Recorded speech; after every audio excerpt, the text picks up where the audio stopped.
Mr. President, Excellencies, I thank the government of Slovenia for convening this high-level debate on leadership for peace.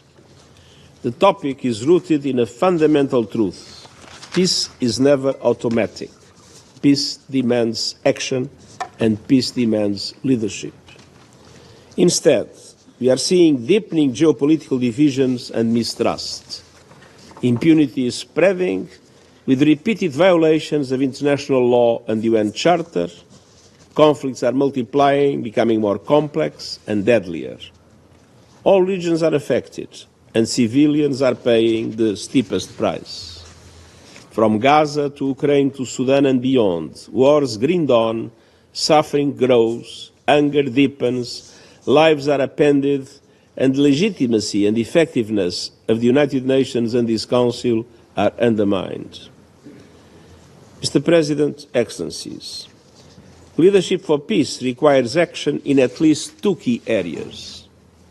First, leadership for peace means all member states living up to their commitments in the UN Charter, in international law, and in recent agreements such as the Pact for the Future. Among other things, the Pact calls for strengthening tools and frameworks to prevent conflict, sustain peace, and advance sustainable development, with the full, equal and meaningful participation of women. It calls for updating our tools for peace operations to allow for more agile, tailored responses to existing, emerging and future challenges. It reinforces the commitment to all human rights, civil, political, economic, social and cultural. It includes initiatives around disarmament, peace building and managing threats posed by lethal autonomous weapons and artificial intelligence, and in new domains, including outer space and cyberspace. It calls for measures to quickly address complex global shocks. And it contains a new push to reform key institutions of global governance, including the global financial architecture and this very Council. The Pact is a down payment on these reforms. But we will need strong political will to implement them and rebuild the legitimacy and effectiveness of this Council. Which brings me to my second point about leadership for peace. Leadership for peace means ensuring that the UN Security Council acts in a meaningful way to ease global tensions and help address the conflicts that are inflicting so much suffering around the world. Geopolitical divisions continue to block effective solutions. A united Council can make a tremendous difference for peace. A divided Council cannot.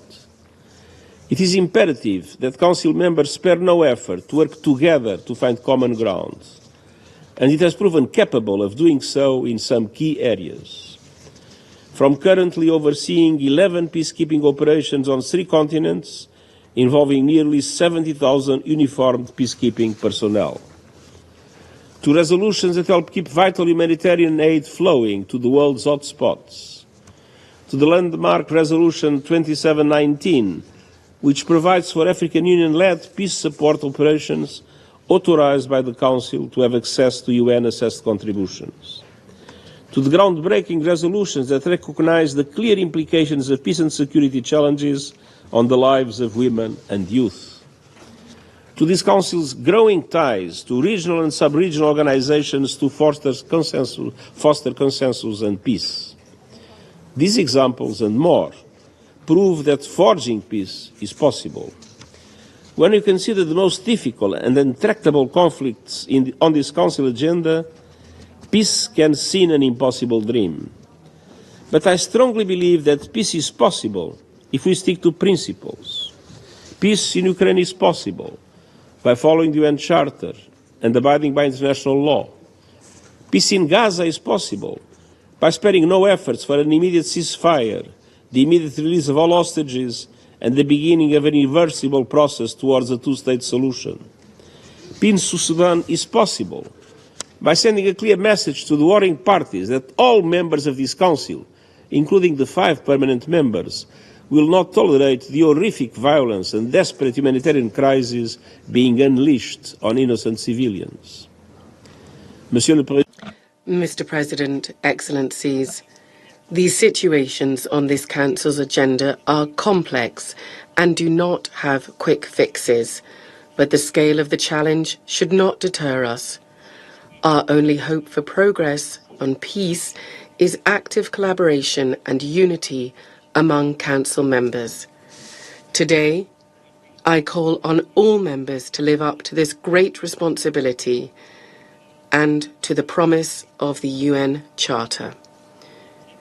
Contribute to this Council's success, not its diminishment.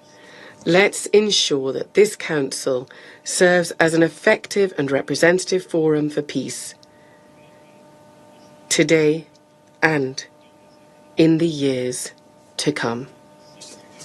Our only hope to make progress in peace is in active collaboration and unity between Council members. Today, I call upon all Member States to show that they can meet this great responsibility. They can keep the promise of the United Nations Charter, contribute to the Council's success and not its diminishment. Let's ensure that this Council be an effective and representative forum for peace today and in the years to come.